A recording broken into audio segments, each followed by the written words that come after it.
Ladies and gentlemen, boys and girls, thank you for joining me again today. My name is General Confusion, and this is once again Battle Brothers. So, we are officially professionals now. We have completed our little goal there. We've gotten up to 1158 renown, and we've gotten a cool new icon on the map. See, we have armor now. And all of that means that we can now go take contracts from the nobility. So that is what I intend to do. Let's see what these nobles are all about, shall we? Now, House Robinholt doesn't like us. House Berengar and House Parawinger are both, we're okay. House Robinholt is not happy because of what we did to that caravan from Eisengrab way back when. So let's head up to Kalkborg and see what we can get from these northern nobility. Alright, here we are at Kalkborg. We've never been here before, because there was no reason to come here. It's just a noble town. So they have a 2-skull contract. This would be a great home base if we were to walk around up here for a while. We have a weaponsmith, an armor, and a training hall. So at the training hall, what we can do here is we can pay large sums of money to get experience boosts to our troops. So you can see all these guys up here. The price goes up as they level up, but this gives us, plus experience gain for a certain amount of time. Generally, it's less experience gain for longer periods of time. So this is plus 40% for 2 to 3 days, plus 30% for 4 to 6 days, or plus 20% for 6 to 8 days. So that could be really useful. It is quite expensive. Certainly it's much more expensive when you get up to the high levels. Like to have Carl take lessons here would cost over 1,000 gold. To have Bernard take lessons here, on the other hand, would only cost about 300 for the sparring fight. I'm not going to pay for it right now, though. I think they can do it on their own. Let's see what this is. Okay, Count Wilhelm von Berengar is crooning over a map, his eyes darting like that of a hawk over a field of scurrying mice. He seems unable to focus. All over the place, that's where my men are. Here, there, over there. This part of the map doesn't even have a name, but they're there, too. Where they're not is here and here. And that's where you come in, mercenary. He pauses to look up at you. I need you to patrol the territories to Nassenfels and then to Krumvater. Kill anything or anyone that thinks the road belongs to them. I'm sure you know that type. But I'm not paying you to take a walk, Sellsword. Bring me every head you collect within 7 days, and I'll pay you for each. Okay, how much are we talking about? Okay, I was thinking about payment for your task earlier. You are to receive 60 crowns per head you bring back, and I'll pay for up to 25 heads. Okay, so what this means is I need to kill people on the roads. Bandits, orcs, goblins, presumably undead, I'm not sure, but they have to be on or near the road, is the limitation to this kind of quest. So, 60 crowns per head isn't bad, but it's not great. I mean, in order to collect, say, 720, I would have to kill 12 people, so I'd have to fight at least a couple of battles. He'll only pay for a maximum of 25 heads. If I got 25 heads, then this would be quite a payout. It would be, like more than 1,200. Actually, it would be close to 2,000. But I'm not going to get that many. Let's say we'll need payment once the work is done. Okay, he's offering it. You know what? I'll take it. We'll just see how it goes.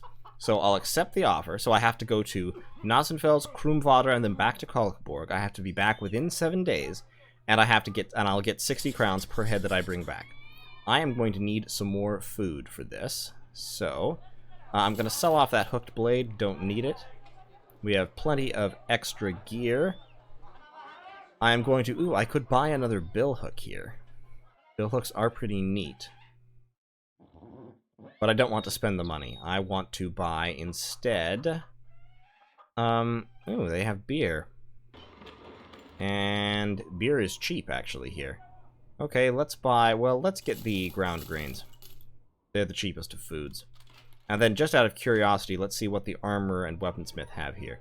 Okay, so the armorer here has some very heavy late-game armor, the reinforced mail hauberk and the scale armor.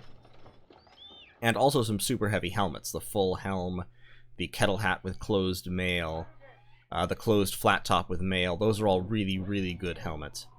And the weaponsmith has lots of things. Pikes. Oh, a great axe. Great axes are fantastic weapons. I would love to be able to afford that.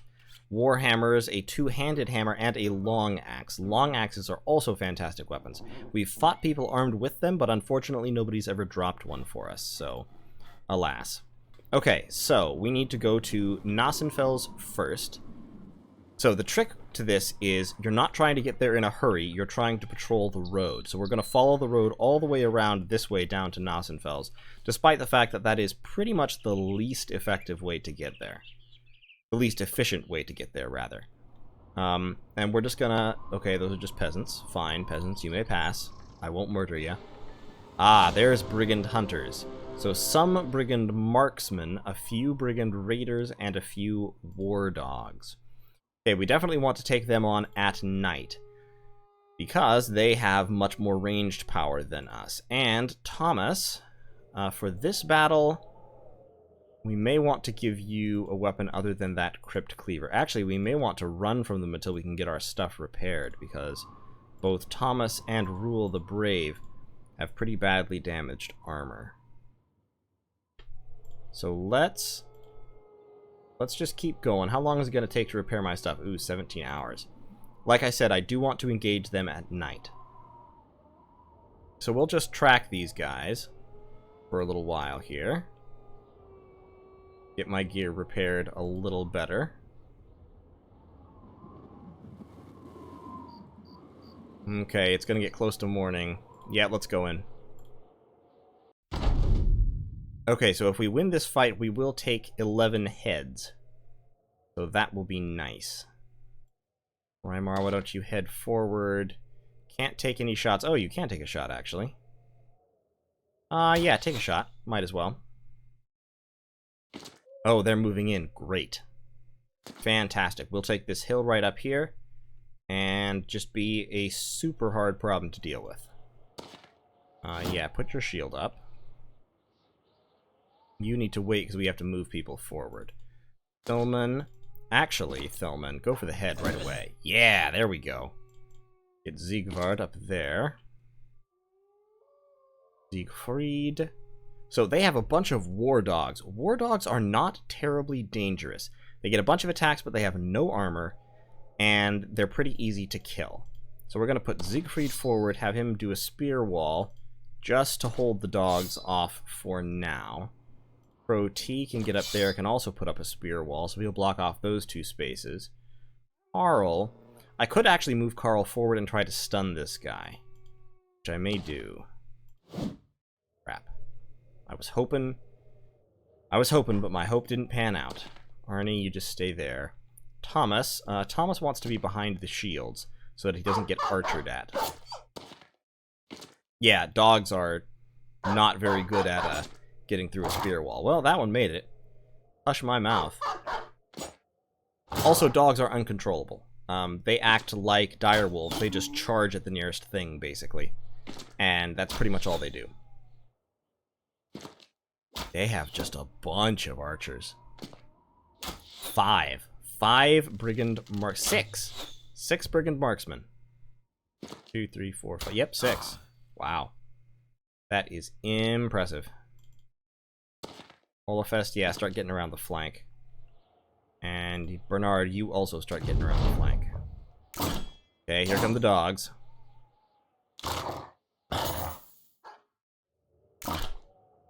Dogs are great at running down people who are breaking.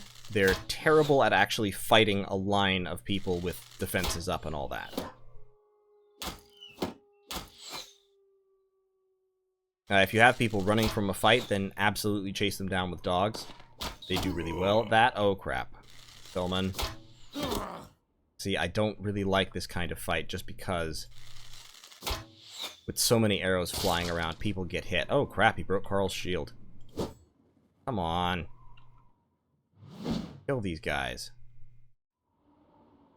You actually... Bernard, get right in there. Lock that archer in combat. Can you hit this guy? Thank you. Kill the dog. Lock that archer in combat. Oh, you can't. You stop with him. Shoot. Yeah, get him stabbed, please. Stabbed and stunned. Kill the dog. Normally, I would never say that. It feels very weird to be saying kill the dog. I love dogs. Poor puppies. I know it's not your fault. Oh, crap. But yeah, these archers are going to get lots and lots of shots, and they may well shoot someone to death. Which is super unfortunate. Unless they start to run. If they want to run, I'm fine with that. Crap. But I do need to chase them and keep shooting arrows at them as well. Olafest, get in there. Get him, boys. Kill him, please. Please kill him. I just need him dead. There we go. See, if we can get these guys locked in melee, they instantly become much less dangerous. Because they don't have head armor, and they are in general bad at fighting. So yeah, get Thilman, get Arnie, just whoever. Just get them in melee range. And stop these guys from shooting at me. Thomas, I'm just not scared of the archers. I mean, I might get unlucky and they might stab somebody to death. But it's not terribly likely.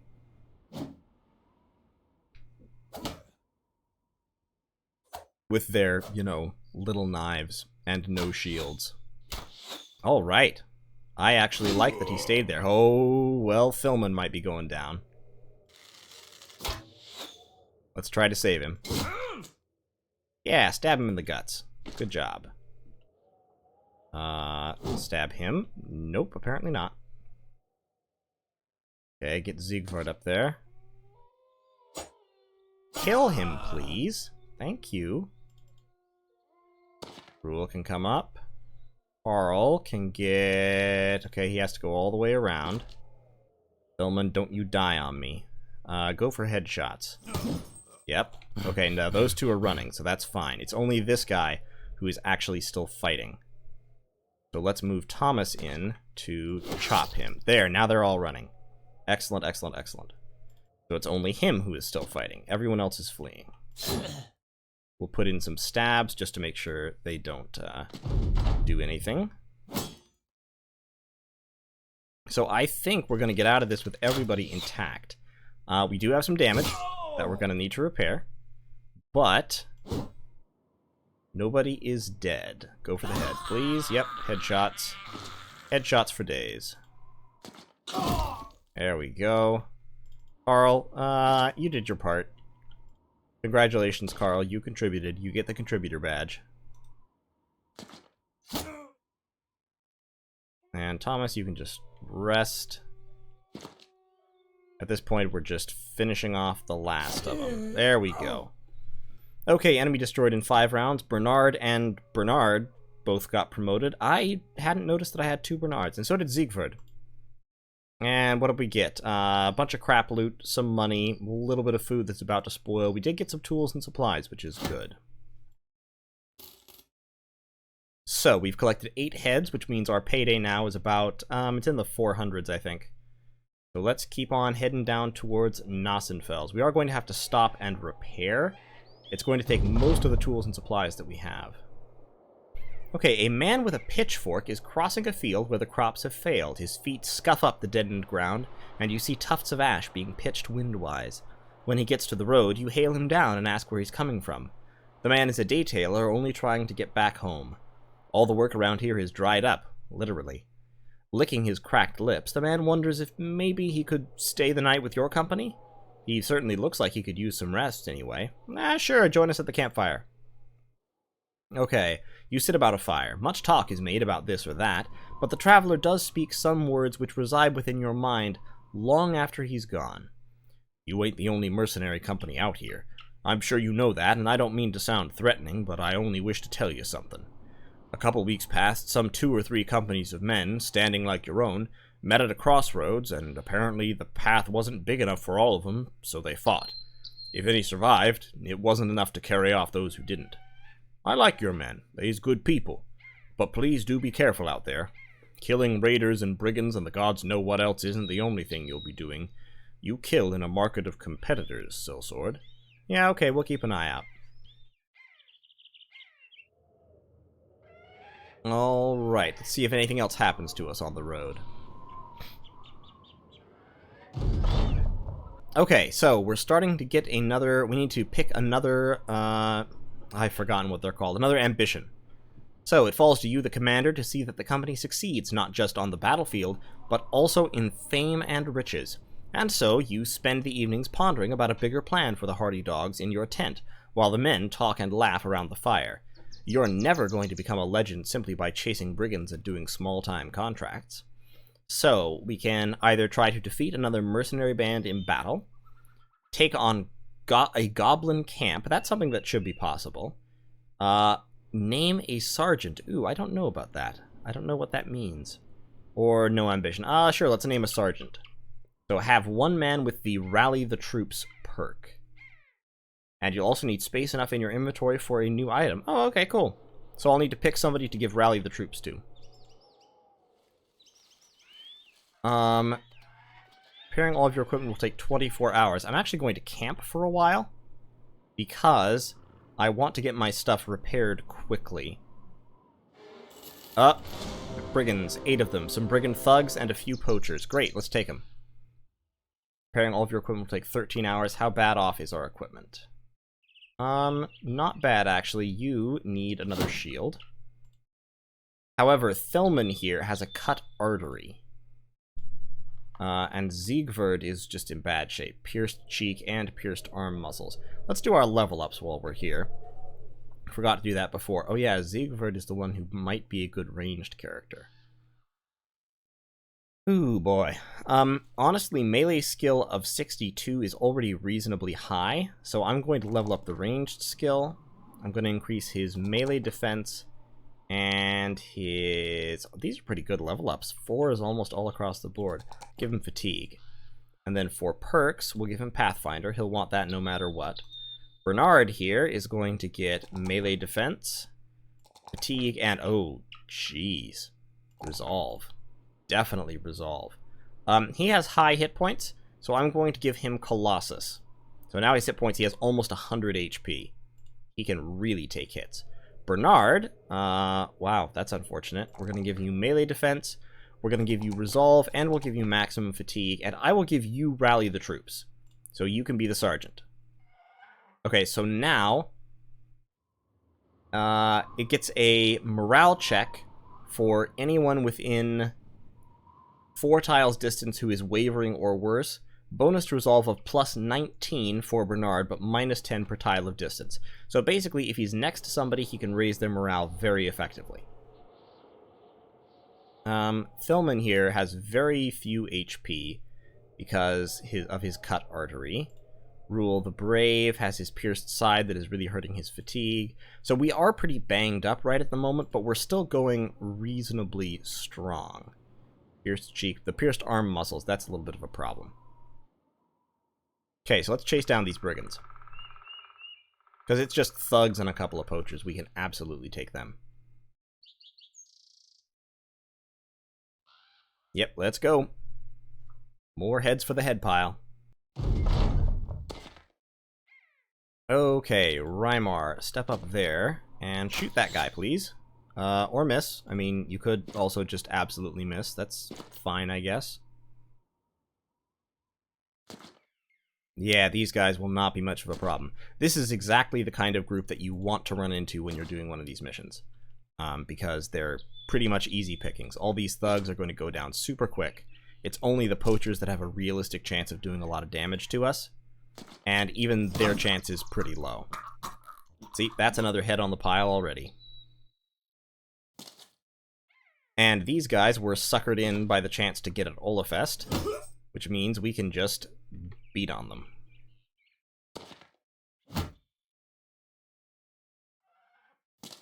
This guy especially needs to go like yesterday.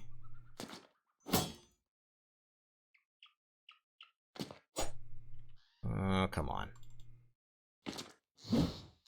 Come on, guys. You can take him.